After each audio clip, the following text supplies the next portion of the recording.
Kojo était un perdant fauché qui passait ses journées à se laisser aller, comme toi. Cependant, quand un chaman badass a été envoyé pour l'assassiner, il a découvert qu'il était en fait la réincarnation de Dracula et a commencé à éliminer tous ceux qui se trouvaient sur son chemin. Cela l'a transformé en aimant à fille et il a commencé à séduire les plus belles filles de l'île. Alors, Yukina emménage à côté de chez lui et Kojo devient curieux à son sujet, alors il rencontre Mina, son enseignante, qui est une mage puissante et l'une des rares humaines à connaître son statut de vampire. Il lui demande des informations sur l'organisation Lion King où travaille Yukina et découvre qu'ils sont en réalité ses ennemis jurés et ont été créés spécifiquement pour le détruire. Mina le met en garde contre le fait de se rapprocher de l'un de leurs membres, mais il est déjà trop tard car Kojo s'est rapproché de Yukina. En rentrant du centre commercial avec elle, Kojo découvre qu'elle est amie avec sa jeune sœur Nagisa qui insiste pour organiser une fête de bienvenue pour Yukina. Ils rentrent à la maison et comme Kojo a un QI de bambin, Yukina l'aide à corriger ses devoirs. Après avoir vu une photo de Kojo et de ses coéquipiers, Yukina devient curieuse au sujet de sa carrière de basketball ratée et demande à Kojo ce qui s'est passé. Il s'avère qu'il était plutôt doué, mais son ego l'a rendu le gars le plus détesté de l'équipe, alors il a été viré. Après le dîner, Yukina quitte Kojo et sa sœur, mais au moment où il sort pour prendre un verre,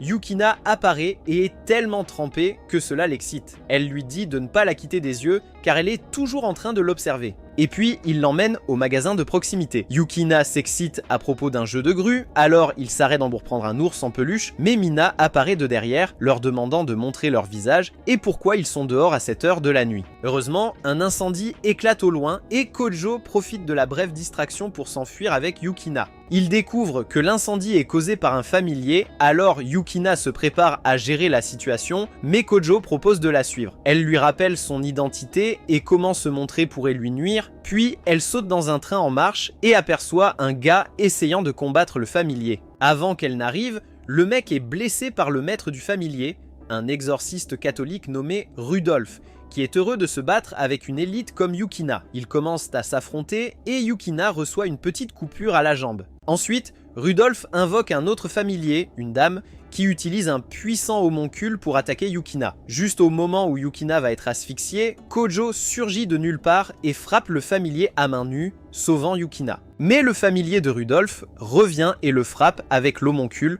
le projetant en l'air alors qu'il saigne de l'estomac. Et assez étrangement, Kojo commence à brûler et hurle de douleur alors que son corps libère une rafale d'éclairs. Le lendemain matin, la nouvelle de l'explosion se répand largement, en raison du chaos que Kojo a causé parce qu'il ne pouvait pas contrôler ses pouvoirs. Lorsque Yukina le confronte, il explique qu'il a perdu le contrôle de ses pouvoirs parce qu'il est un vampire vierge, ce qui signifie qu'il n'a encore sucé le sang de personne. D'une manière ou d'une autre, un de ses amis surprend la conversation et taquine Kojo pour avoir laissé une camarade plus jeune se moquer de lui pour son manque d'expérience. Et quand il arrive en classe, ses camarades cultivés se rassemblent autour de lui pour lui poser des questions sur Yukina. Par coïncidence, Mina entre dans la classe et appelle Kojo à voix haute, demandant la fille avec qui il a passé la nuit. En entendant cela, les garçons de sa classe commencent à le détester, et Asahi, une passionnée de technologie qui a un faible pour lui, semble prête à le mettre dans le pétrin. Lorsqu'ils arrivent au bureau de Mina, elle leur parle des perturbations signalées dans la ville et avertit Kojo que si son identité est révélée,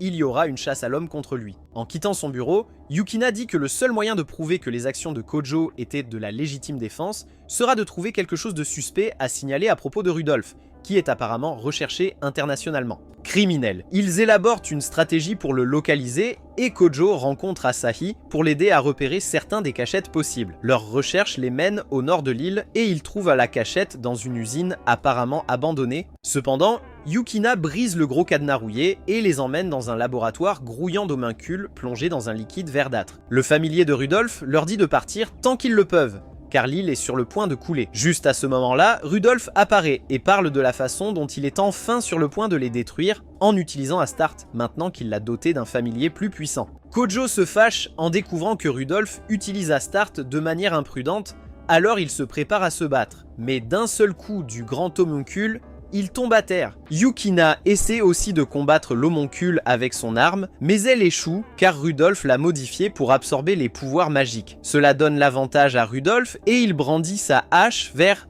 Yukina. Mais à sa grande surprise, Kojo intercepte l'attaque avec son corps, son sang éclaboussant son visage. Pour terminer le travail, Rudolph sépare le corps de Kojo de sa tête, laissant Yukina traumatisé, tenant sa tête. Après un moment, le corps de Kojo est complètement guéri, apparemment de lui-même, avec ses parties se réunissant et tout le sang revenant dans son corps. Alors que Yukina se plaint qu'il meurt à sa place, il la plaque au sol et lui murmure des mots doux à l'oreille, ce qui la fait rougir et se débattre alors qu'elle sent ses émotions monter. C'est alors que le bâtiment tremble et Kojo voit des alertes d'actualité concernant une attaque sur un bâtiment où Asahi travaille. Il appelle pour prendre de ses nouvelles et pour se renseigner sur les mouvements de Rudolph.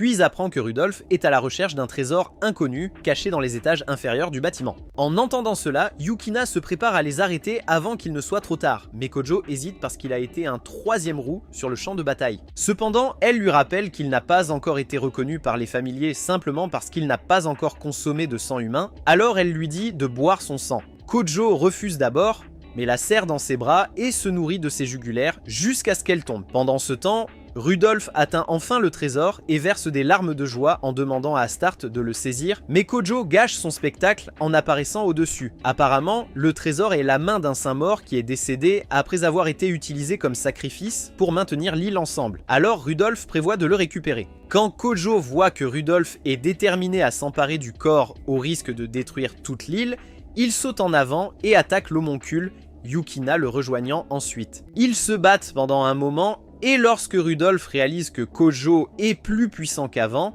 il passe à la vitesse supérieure, active une armure magique et réussit à mettre Kojo au sol. Cependant, Kojo complique la tâche de son adversaire en invoquant le cinquième familier, un cracheur de feu, qui fonce vers Rudolph et le cloue au mur. La deuxième attaque est bloquée par l'homoncule, mais Yukina charge avec sa lance et la transperce, puis frappe Rudolph au sol. Après avoir ressenti une certaine excitation en étreignant Yukina, Kojo prélève un peu de sang d'Astarte pour la placer sous son contrôle, bien que cela énerve Yukina. Plus tard, elle fait ses bagages, prête à affronter l'organisation après avoir enfreint tant de règles, y compris la lance qu'ils lui ont confiée. Mais une livraison surprenante arrive, et elle trouve une réplique exacte de son arme, ce qui la rend heureuse car cela signifie qu'elle peut rester avec Kojo. Plus tard, un homme bête est aperçu sur le toit et est attrapé par Mina, alors il essaie de l'attaquer plusieurs fois, mais elle est étonnamment si douée en magie spatiale qu'elle peut enseigner Baba Yaga. Sans perdre de temps, elle l'arrête en utilisant sa magie pour le lier tout en lui demandant qui est son maître. Le matin, chez Kojo, il entre par accident dans la chambre de sa sœur et voit Yukina en sous-vêtements. Et étant naturellement un peu effronté, il se concentre sur ça et se fait frapper au visage. Dans le bus, il s'excuse auprès d'elle, disant qu'il ne s'attendait pas à la voir là de toute façon. Sa sœur explique qu'ils seront tous les deux pom-pom girls pour l'équipe de football parce que les garçons cultivés aiment beaucoup que Yukina les encourage, promettant de ramener le trophée à la maison. Kojo rencontre Asahi à l'école et il découvre que leurs amis les ont associés pour jouer au badminton, essayant de les rapprocher. Pendant ce temps, Mina surprend un scientifique travaillant sous couverture en tant qu'homme bête et lorsqu'il se transforme et attaque, elle commande à Astarte de l'utiliser pour un entraînement de football. L'idiot est battu à plat de couture et menotté, mais Mina découvre que le cerveau de l'opération a déplacé leurs activités ailleurs. De retour à l'école, Asahi essaie sa tenue de badminton et espère plaire à Kojo avec, mais comme elle perd trop de temps, il sort prendre l'air. Cependant, quelque chose bouge dans les buissons et lui tire dessus plusieurs fois. Il trouve deux lions métalliques étranges, mais s'abstient de les attaquer parce qu'il ne veut pas détruire l'école. Les lions l'attaquent, et il survit de justesse en les esquivant. Mais heureusement pour lui, Yukina apparaît de nulle part et les attaque, disant qu'il a de la chance que son appareil ait détecté le danger. Elle explique aussi que les lions étaient des messagers et par coïncidence, Kojo trouve une enveloppe noire avec un sceau. Pendant qu'ils discutent, Asahi arrive et les voit ensemble. Mais voyant que Yukina a complètement mangé en tenue de pom-pom girl, elle part embarrassée. L'enveloppe noire est une invitation de Lord Walter de la maison du premier progéniteur, demandant qu'il vienne avec un partenaire. À la fête, Yukina apparaît dans une jolie robe et Kojo réprime l'envie de la pencher. Une fois qu'ils entrent dans le bâtiment, ils montent à l'étage pour retrouver leur hôte. Mais dès qu'ils le font, quelqu'un les attaque sans prévenir, nul autre que Lord Valter. Brusquement, des fléchettes arrivent vers Kojo et un méchant apparaît, lui disant de retirer ses sales mains de Yukina. Elle serre Yukina dans ses bras, qui la présente comme Sayaka, sa colocataire d'avant et une tueuse de l'organisation du Roi Lion.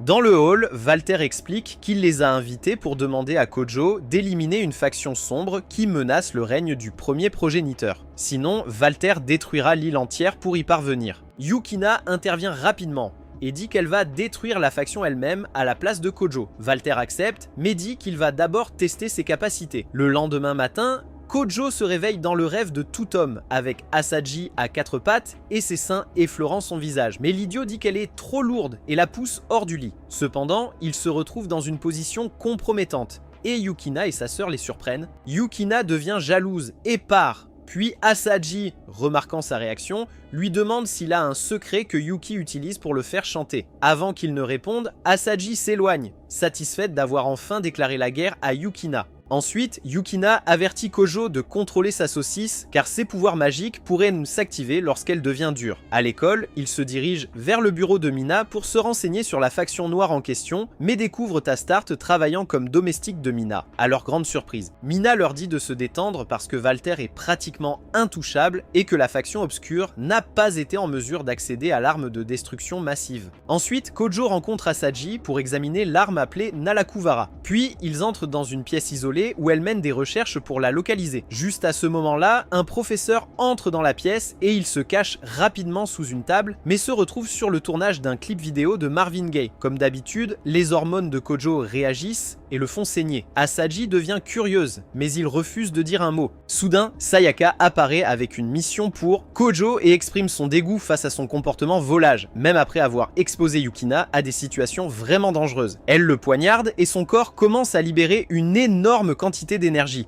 Pour aggraver la situation, Asaji arrive par hasard sur les lieux. Kojo lutte pour contenir ses pouvoirs et lui dit de rester en arrière, mais elle le fait trop tard et il libère une explosion qui la met hors de combat. Yukina arrive pour arrêter le chaos et leur crie dessus pour avoir semé le désordre. Elle emmène Asaji à la clinique et on lui assure qu'elle se rétablira très rapidement. Mais dès qu'elle se réveille, Asaji commence à râler au sujet de la relation de Yukina avec Kojo. Cependant, ils sont interrompus lorsque des hommes bêtes dirigés par un homme appelé Christophe font irruption dans la clinique, tirent un sur Astarte, puis chassent Yukina, Asaji et Sayaka. Les coups de feu alertent Kojo et Sayaka, mais avant qu'ils ne puissent intervenir, les hommes s'enfuient avec les filles, laissant Kojo frustré. En même temps, l'ami de Kojo, Aiz, les poursuit et avale une pilule qui active ses pouvoirs de lévitation. Avec sa capacité à amplifier les sons, il découvre qu'il s'apprête à monter dans un hélicoptère, alors il prend une overdose de pilules et essaie de découvrir où il se dirige. Mais Vatler apparaît et propulse son corps dans la mer pour l'empêcher d'interférer avec l'opération. Dans l'avion, Christophe dit à Asaji qu'il les a emmenés de force parce qu'elle est une pro du hacking et qu'ils ont besoin de quelqu'un pour déchiffrer le Nalakavara qui sera utilisé contre le premier progéniteur. En la faisant chanter, il lui rappelle que si personne ne contrôle l'arme, elle pourrait causer une apocalypse. De retour à l'école, Kojo remercie Sayaka d'avoir soigné Astarte et ils arrivent à un barrage routier menant à l'installation où l'arme sera testée. Ils rencontrent Mina et Valter à l'endroit où l'arme est utilisée pour détruire quelques véhicules de police stupides. En suivant les instructions de Christophe, remarquant qu'ils sont sur le navire de Valter, Yukina devient curieuse de savoir pourquoi Vatler n'essaie même pas d'arrêter Christophe, qui est censé être l'ennemi. Apparemment, il s'ennuie juste et a besoin d'un jouet pour jouer, et il n'est même pas légèrement dérangé si cela coûte des millions de vies sur l'île. En partant, Asaji décide d'agir rapidement et de pirater l'arme. Mais Nagisa est soudainement possédée par un esprit inconnu et dit aux dames de se calmer parce que Kojo va bientôt intervenir. Pendant ce temps, Kojo reçoit le corps inconscient de Aiz de Valter, qui est sur le point de s'amuser à détruire l'arme, crachant du feu avec ses serpents. Cependant, Yukina appelle pour lui parler du danger que l'arme pourrait représenter, alors il arrête Valter peu avant qu'il ne commence le combat. En réponse, Valter détruit le pont pour l'empêcher de s'échapper, laissant Kojo à la merci de l'arme. La bataille commence avec Kojo esquivant les lasers tandis que Sayaka intervient pour bloquer l'attaque avec son épée, essayant de disséquer le corps de l'araignée laser. Cependant, c'est construit comme le marteau de Thor, donc elle échoue à y faire même une égratignure avant qu'il ne s'envole. Cependant, Kojo invoque une créature familière et écrase la machine au sol, s'enterrant lui-même et Sayaka en dessous. Pendant une brève seconde, il lui serre les seins pour se calmer et s'excuse ensuite, car il a appris qu'elle est vierge et qu'elle a peur des hommes. Peu de temps après, l'eau commence à s'infiltrer dans le cratère et ils aperçoivent l'araignée laser en train de se réparer. Alors qu'Asaji travaille dur pour enfin prendre le contrôle de l'arme, Yukina tue discrètement des hommes bêtes. Mais elle est choquée lorsqu'elle entre dans une pièce remplie de ces araignées laser. Christophe les avait apparemment obtenus pour créer une armée afin de causer une destruction inimaginable. Il passe en mode bête et attaque Yukina qui lui assène plusieurs coups avec ses poings nus, et quand il se déplace,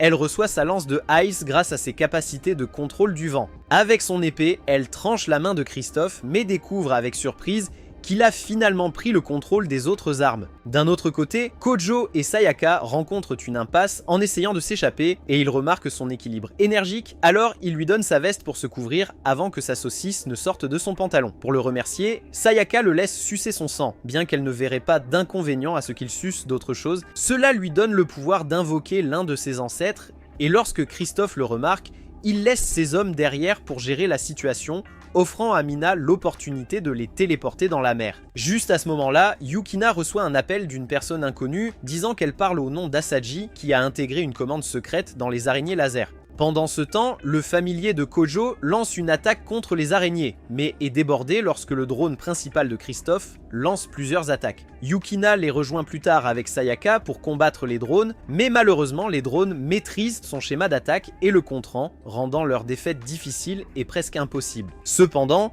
Yukina les encourage et leur parle de la caractéristique secrète d'Asaji qui fait s'auto-détruire les drones avec sa commande vocale. Le seul problème qu'ils rencontreront est d'accéder au drone principal, donc ils doivent d'abord arrêter les drones de se diriger vers eux. Sayaka se porte volontaire pour s'en occuper et utilise son arme pour les geler un instant. Yukina et Kojo profitent de la situation et abattent Christophe avec Yukina qui se lance dans les airs et jette le téléphone dans le drone mère. Christophe regarde la voix enregistrée d'Asaji jouer et tous les drones se durcirent comme de la pierre et se brisent en même temps. Le lendemain dans le bus, Kojo raconte à Yukina que Sayaka l'avait appelé toute la nuit sans raison. Ce qui l'étonne car Sayaka est une célèbre détesteuse d'hommes qui les laisse toujours en plan. Yukina devient jalouse et s'éloigne. Ensuite, en classe, Kojo est taquiné par un camarade qui a découvert que ni lui ni Asaji n'avaient suffisamment dormi la nuit dernière. Nuit, il suit Asaji en secret jusqu'à la salle d'art et pose pour elle en tant que modèle pour un portrait, mais elle le trouve ennuyeux avec son manque de goût vestimentaire. Elle sort alors une boîte de costumes et menace de développer l'intrigue avec lui s'il ne change pas de costume. Il accepte rapidement car il est nul au jeu, donc ils prennent des photos l'un de l'autre. Asaji lui dit alors qu'elle meurt d'envie de connaître son secret, alors elle organise un autre rendez-vous avec lui et promet de lui révéler un petit secret en retour. En sortant, Kojo rencontre Yukina et lui dit qu'il a l'intention de révéler son identité à Asaji. Mais elle lui dit que son problème ne serait pas vraiment Asaji, mais sa sœur cadette qui déteste absolument les vampires et autres démons. Juste à ce moment-là, il voit Nagisa recevoir une lettre de l'un de ses admirateurs à l'école, mais il a du mal à croire qu'un garçon puisse la trouver attirante, un vrai crétin de frère aîné. Plus tard, Sayaka l'appelle pour lui annoncer qu'elle sera occupée à garder un invité important, mais il aperçoit un incendie au loin. Et sur place, une femme est vue allongée dans une mare de son sang, tuée par la personne ailée qui sort presque immédiatement. Le lendemain, Kojo espionne sa sœur et l'entend faire des bruits de plaisir, mentionnant quelque chose à propos du type léchant si bien son pot de miel. Il n'en peut plus et défonce la porte, mais à sa grande surprise, il les voit jouant avec un chat qui était initialement surveillé par un ami appelé. Kanaz Nagisa les laisse avec Kanez, qui les emmène dans un monastère abandonné où elle a été élevée pour devenir religieuse et qui maintenant élève plein de chats, comme une vieille femme solitaire. Pendant ce temps, à l'école, Yates et Mina enquêtent sur le cadavre d'une femme et réalisent qu'elle n'a pas été tuée par un démon, car les marques laissées ressemblaient à celles d'un simple humain qui venait de lui aspirer son cœur spirituel. Walter leur dit que sa mort est probablement liée à la disparition d'un vaisseau sacré appartenant à l'un des progéniteurs. Il dit alors à Mina de ne pas impliquer Kojo dans cette affaire parce qu'il n'est pas assez puissant pour vaincre la dame puissante en question et pourrait mourir en la combattant. Le lendemain, Mina appelle Kojo pour l'accompagner dans ses fonctions de mage d'attaque, pour attraper des méchants qui seraient responsables des attaques nocturnes. Quand les feux d'artifice commencent, Mina les téléporte sur le site des attaques et il voit des combattants ailés détruire un bâtiment. Alors Mina utilise sa magie spatiale pour lancer Yukina dans les airs, utilisant des chaînes ciblées sur les combattants ailés. Cependant, ils brisent les chaînes et évitent même l'attaque de Kojo avec son familier. Mais dès qu'un d'entre eux s'approche de Kojo et des autres, L'autre combattant ailé l'attaque, creusant dans sa chair. Cependant, le masque du combattant se brise accidentellement, révélant le visage de Kanez. Même lorsque Kojo lui dit d'arrêter, elle s'en prend à l'autre combattant et entre en mode vautour avant de s'envoler. À l'aube, Kojo et Yukina visitent une usine appartenant au père de Kanez et rencontrent sa secrétaire, qui les met dans un hélicoptère pour lui rendre visite sur une île. Cependant, le pilote les dépose là-bas sans aucun signe de vie et repart immédiatement. Le duo décide de survivre d'abord et explore l'île pour trouver un endroit où se reposer, puisqu'ils ne peuvent pas accéder au réseau pour appeler à l'aide. Pendant ce temps, Yates rencontre Sayaka à l'église abandonnée et conclut un marché avec elle, disant qu'elle ne devrait pas laisser Kojo et les autres découvrir sa véritable identité en échange de certaines informations sur l'emplacement de Kojo. Mais juste à ce moment-là, Nagisa et Asaji les rejoignent et un combat éclate entre Sayaka et Asaji au sujet de Kojo. Sur l'île, Kojo invoque une tête de lion familière qui amène de la pluie et rend Yukina si mouillée que les boutons de son sac de lait deviennent plus pointus. Ensuite, elle leur prépare un dîner à thème de noix de coco, et pendant qu'ils mangent, Kojo s'inquiète pour Kanez, croyant que son père doit l'utiliser comme assassin. Asaji, par contre, suit leur localisation et découvre que le père de Kanez est en train de faire des trucs louches. Mais d'une manière ou d'une autre, elle perd sa concentration et commence à se battre avec Sayaka au sujet de Kojo. Yates rappelle intelligemment aux dames que Kojo pourrait développer une intrigue avec Yukina à cet instant même, alors les dames se calment et suspendent leur combat. Sur l'île, Kojo se réveille et constate que Yukina n'est pas à côté de lui, alors il part à sa recherche, mais il voit à la place une version améliorée et super intrigante de Kanez se baignant à la rivière. Bien sûr, ses yeux s'attardent sur son ventre et il commence à saigner, mais elle disparaît en une fraction de seconde et Yukina surgit de nulle part, le menaçant avec sa lance pour qu'il garde ses yeux avertis loin d'elle. Il raconte ce qu'il a vu et ils partent à la recherche de la dame. Mais un bateau arrive et des soldats débarquent, tirant sur eux dès qu'ils les aperçoivent. Bientôt, ils sont entourés et presque impuissants. Mais quelqu'un tire sur les soldats, rien d'autre que le sosie de Kanez se tenant sur une colline. Elle se présente comme la princesse Folia, et apparemment, elle sait que Kojo est le 4e progénitor. Elle dit à Kojo de couler le navire car il est contrôlé à distance par un vaisseau mère ailleurs. Alors avec l'aide de son familier, il bloque les attaques des soldats restants et les envoie au fond de la mer. De retour à l'usine, la secrétaire Béatrice est vue en train de parler avec le père de Kanez de la dangerosité potentielle de Kanez, étant un ange avec la forme de pouvoir la plus élevée. Il dit qu'ils ne peuvent pas la contrôler parce qu'elle est bien plus grande qu'ils ne peuvent la restreindre. Mais Béatrice ne s'inquiète que d'encaisser avec la pauvre fille et de l'utiliser dans une bataille générale contre Folia. Sur l'île, Folia explique que Maguscraft la poursuit parce qu'ils veulent utiliser son corps pour des expériences puisqu'elle a du sang royal, du sang. Il s'avère que Kanez est aussi un enfant illégitime d'un royal et son père Kansi l'a adopté pour la transformer en ange renard avec 6 autres. Juste à ce moment-là, Maguscraft arrive sur l'île, agitant un drapeau blanc. Il propose de les laisser indemnes si Folia les suit paisiblement, mais quand cela ne se produit pas, il libère Kanez d'un cercueil et Yukina essaie de neutraliser ses pouvoirs avec sa lance, mais échoue.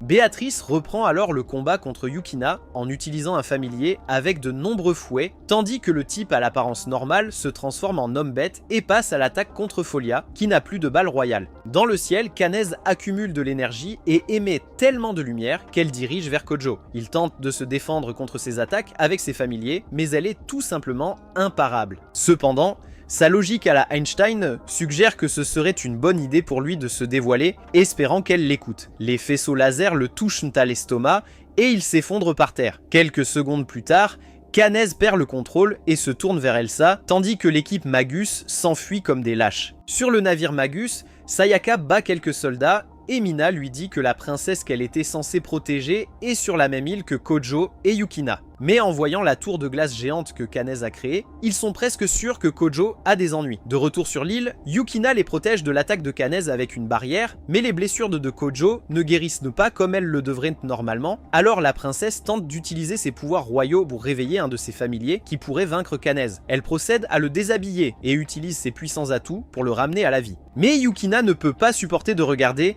alors elle propose de le faire elle-même et l'embrasse avec un peu de son sang. Inconsciemment, Kojo l'attire pour un autre baiser, la caresse et suce son sang jusqu'à ce qu'elle s'évanouisse. Lorsqu'il reprend connaissance, ses blessures s'en guérissent rapidement et Folia lui dit de se dépêcher de sauver Kanez, sinon sa conscience sera perdue à jamais. Elle le chevauche et lui ordonne de sucer jusqu'à ce qu'elle soit à sec pour qu'il puisse activer un familier qui surpassera Kanez pourrait. Bientôt après, il les libère de la barrière de glace et entre dans une altercation avec Kensei, lui demandant quel genre de père soumettrait son enfant à de telles expériences inhumaines. Kensei dit qu'il veut seulement que sa fille soit une femme forte et indépendante, la plus haute, juste après Dieu lui-même. Béatrice interrompt la conversation et attaque avec des clones de Canas, jurant de créer un clone de Folia aussi. Agacé, Kojo se prépare pour un combat et affronte les clones dont il absorbe et neutralise les pouvoirs. Pendant ce temps, Yukina bat tellement Béatrice qu'elle a honte de perdre face à une fille à main nue. Quant à l'homme bête, Folia lui tire dessus par surprise et il meurt comme un idiot. Béatrice est envahie par la rage et décide d'en finir avec Folia une fois pour toutes. Mais alors qu'elle s'élance dans les airs, Folia invoque un rayon royal magique et tranche à travers Béatrice pendant ses attaques, projetant son corps au sol. Quant à Kojo, il invoque un dragon géant à 2 têtes, combat les rayons de Canas et brise ses ailes. Mais elle maintient toujours sa forme, alors Yukina invoque l'esprit de l'ange renard loin de son corps, puis les têtes de dragon de Kojo brisent les ailes. Après tout cela, Sayaka et Mina, appelés depuis le navire à Canas, reprennent conscience. Kenshi est emmené pour être interrogé et il explique qu'il créait uniquement les Fox Angels parce qu'il se préparait pour le moment où le pouvoir de Kojo deviendrait impossible à maîtriser. Yae dit qu'il travaillera pour eux dorénavant, et Folia vient dire au revoir à ses amis. Elle embrasse Kojo sur les lèvres, rendant les filles jalouses alors qu'elles font du bruit à propos de son comportement de Casanova écœurant. Les mois passent, et c'est enfin Halloween. Alors Mina appelle Kojo pour lui rappeler que c'est la période d'Halloween et qu'il devrait être vigilant pour la sorcellerie chez Valdor. Fidèle à ses paroles, quelques sorcières appelées les Sœurs Meilleures apportent la terreur sur l'île avec des attaques de pieuvres et dominent les soldats en service. Le lendemain à l'école, Kojo présente son ancien ami de basket, Yuma, à ses amis et ils font du tourisme pendant lequel il reçoit un appel de Folia et Sayaka qui l'informent qu'il y avait un portail de l'aéroport vers l'intrigue secondaire et qu'ils y étaient coincés. De manière surprenante, on leur apprend également que Mina a disparu et a donné des instructions pour qu'ils priorisent la sécurité de Canas. Plus tard, Kojo rentre chez lui pour prendre un bain, mais se retrouve téléporté dans la salle de bain de Yukina, où Astarte et Canas se baignent. Il regarde un peu, mais se sent mal à l'aise de cette expérience, alors il se rend chez Yukina pour lui expliquer ce qui s'était passé. Elle dit qu'il a été théorisé qu'il y a eu une distorsion dans l'espace de l'île, ils doivent donc être vigilants à chaque point de sortie. Bien plus tard, Kojo sort pour boire un verre et Yuna sort dans un costume de sorcière sexy, puis lui demande s'il l'aimerait toujours si elle n'était pas humaine. Il lui assure que peu de ses amis sont des humains complets, alors elle se penche et l'embrasse. Mais le lendemain matin, Yuna se réveille en hurlant. Yuna marche vers la chambre de Yukina et semble rougir en voyant les dames en sous-vêtements. Mais elle crie soudainement qu'elle est en réalité Kojo. Il lui pose de nombreuses questions personnelles pour confirmer qu'il est bien Kojo. Et après les avoir obtenues toutes, il avoue que Yuna l'a embrassé la nuit dernière et l'a chevauché si fort qu'ils ont échangé leur ADN. Mais il s'est réveillé et elle n'était nulle part dans son propre corps. Pendant ce temps, Asaji a essayé de trouver une cause possible pour les distorsions spatiales et a découvert des nouvelles de quelque chose de similaire qui s'est produit il y a 10 ans, orchestré par les sœurs sorcières. Après avoir discuté avec Asaji, Yukina se rend compte que la seule explication raisonnable pour les comportements de Yuma et comment elle a pu disparaître avec le corps de Kojo et qu'elle est elle-même une sorcière. En effet, Yuna se présente dans le corps de Kojo devant Valdor et les Sœurs Meilleures, se présentant comme Yuna, la sorcière de Notaria. Entre-temps, Asaji atteint un jalon en essayant de résoudre le problème de la perturbation spatiale et décide de faire une sieste, pendant que Kojo et les autres dames sortent déjeuner. Il est manifestement frustré par Yuna et son audace d'utiliser son corps comme elle le souhaite, et même si Yukina aurait facilement inversé le sort, cela causerait un grave préjudice à son vrai corps. Juste à ce moment-là, Yuna se dirige vers un grimoire qu'elle est censée utiliser pour libérer sa mère et d'autres criminels. Et lorsqu'elle commence à puiser dans son pouvoir, Kojo ressent la montée de puissance là où il se trouve. Yukina l'aide à localiser la source et il se dirige vers la tour, mais il continue de tomber sur des portails et apparaissent à d'autres endroits. Cependant, il reçoit un message de l'assistant IA d'Asaji lui montrant un chemin plus court vers sa destination et finalement, ils arrivent à temps.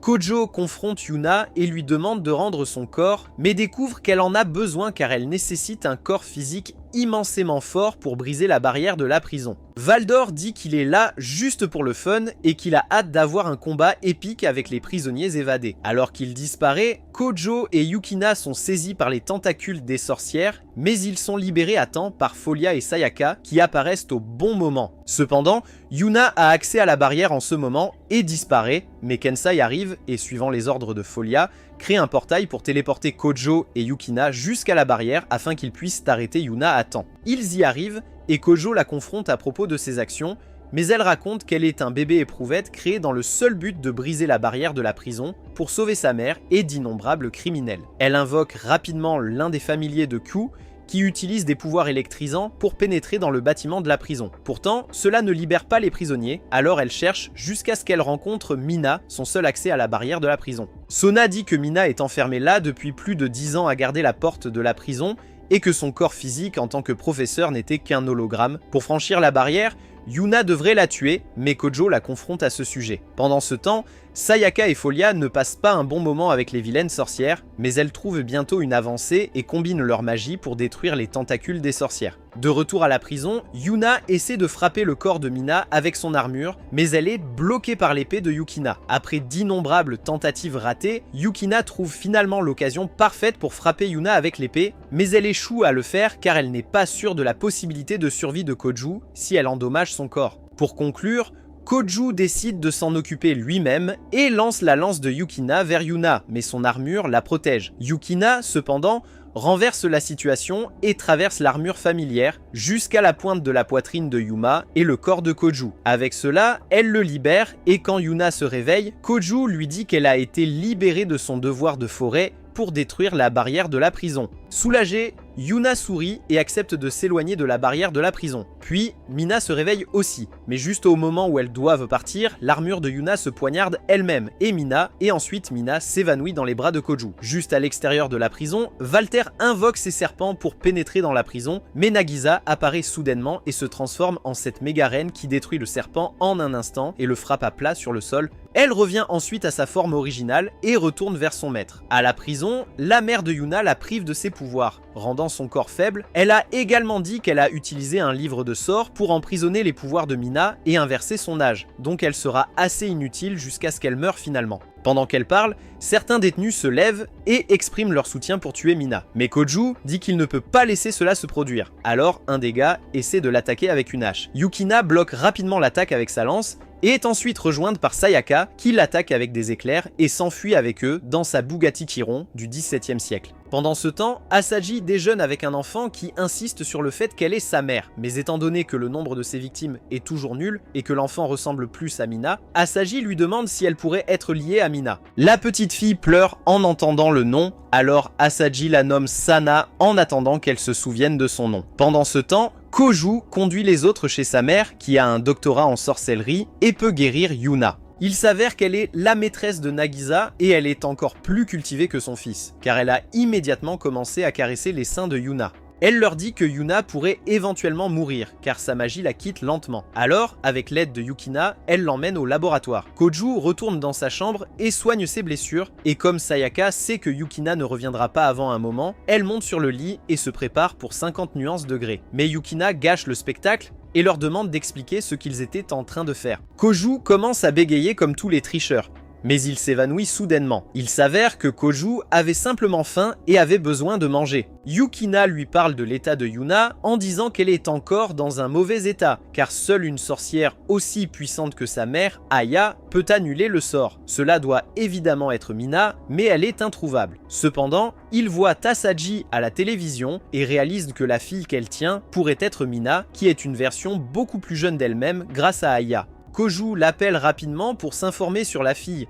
mais un moine démoniaque apparaît et réclame Mina en projetant des flammes sur tout son corps. Asaji alerte Kojo qui saute dans la Bugatti avec lui et passe en mode Formule 1 pour les sauver. En courant avec la fille, Asaji active un système de drainage d'eau et arrête temporairement le moine, mais il réapparaît bientôt de sous terre. Heureusement pour eux, Astarte attend avec des gardes et s'occupe de lui en drainant son pouvoir et en le bannissant dans un pentagramme. Mais bientôt, un individu continue son combat et utilise une corde néon pour retarder les gardes. Asaji et Mina tombent au sol alors que la dame libère des criquets néons. Mais heureusement, ils sont sauvés par Walter. La fille libère ses insectes et lie les serpents de Walter, mais il annule sa magie avec une créature tentaculaire, puis la lie et commence lentement à l'ébrécher. Koju arrive à temps et l'empêche de devenir un meurtrier en série, et Astarte éloigne la fille. Walter propose de protéger Mina afin que Koju puisse se concentrer sur le combat, et même si on ne peut vraiment pas lui faire confiance,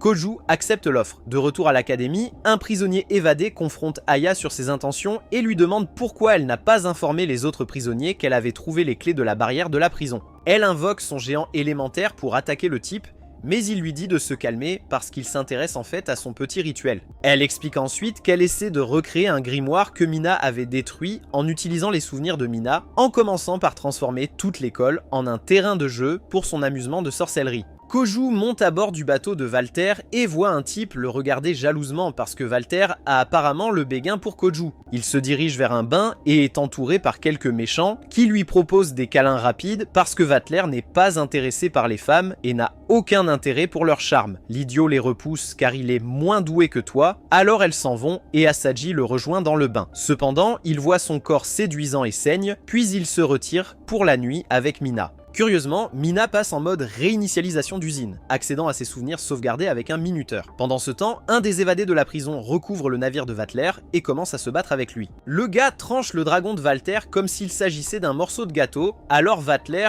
invoque deux autres familiers. En même temps, un autre criminel apparaît et affronte Yukina et Sayaka, alors Koju et Asaji décident de quitter le navire avec Mina puisqu'il devient fou avec ses pouvoirs. Le majordome les emmène par une sortie secrète et vient déjà chercher Asaji. Quant à Walter, il finit par maîtriser son adversaire avec son dragon et quelques éclats, mais Sayaka a encore du mal avec le sien qui s'est soudain transformé en Bendis à 4 bras. Quand il envoie un vent fort vers elle, elle le contre avec une balle magique qui se transforme en un bouclier électrisant et l'électrocute jusqu'à l'oubli. Ils se réunissent tous en pensant que tout est fini, mais Aya arrive avec son grimoire et annule la magie de tout le monde. Elle poignarde ensuite Koju, alors Yukina se lance dans le ciel pour lui porter un coup avec sa lance. Mais la sorcière la capture et avoue que Yukina était la véritable cible, sachant que seule sa lance conserverait encore ses pouvoirs magiques contre le sort. Koju et Sayaka se reposent dans une chambre, et à cause du sort d'Aya, ses blessures ne peuvent pas guérir car ses pouvoirs magiques sont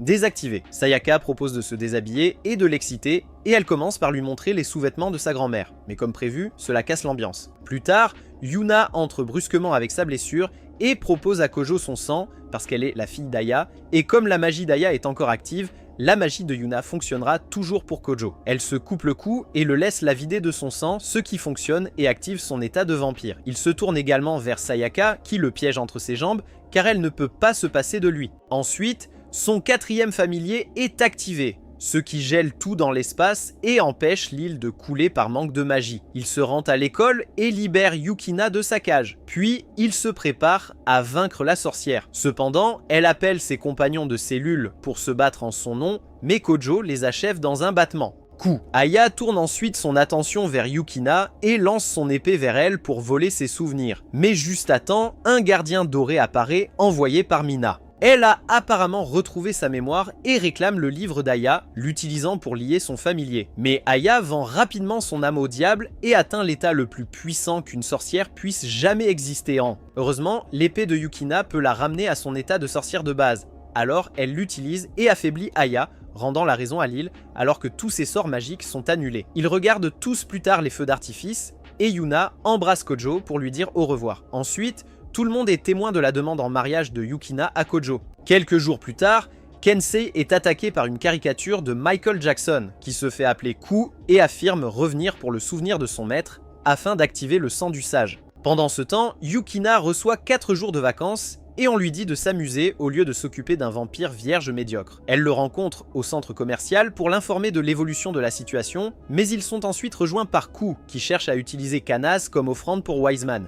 Ku attaque Kojo avec ses pouvoirs d'alchimiste, et Yukina intervient pour le sauver. Le gars voit qu'il est en désavantage, donc il s'enfuit. Mais d'abord, il essaie de finir Kojo avec un arbre qu'il a transformé en acier. Curieux, Kojo se rend au bureau de Mina et demande à Astarte ce que recherchent les alchimistes comme Kou. Il découvre qu'ils sont à la recherche de l'immortalité, alors il va se renseigner davantage sur eux auprès d'Asaji. Cependant, elle n'en sait rien, donc il se dirige vers le vieux monastère où Kou effectuera plus tard son rituel. En chemin, il surprend quelqu'un et attrape Asaji au début. Mais c'est juste Mina qui a l'air tellement dégoûtée qu'un méchant comme Asaji a pratiquement détruit le bar pour une petite saucisse. Il est libéré et sort avec Yukina qui l'emmène dans un hôtel et mentionne quelque chose à propos de sa première fois. Alors il pense que ça va se passer dans la chambre 306, mais elle lui dit de fermer les yeux et il se retrouve dans l'organisation Leon King. Ils sont accueillis par Sayaka en cosplay et abordés par un stupide chat noir qui récupère la lance de Yukina et lui dit de profiter de ses vacances pour se ressourcer. Asaji appelle Kojo pour lui dire qu'elle a perdu les boucles d'oreilles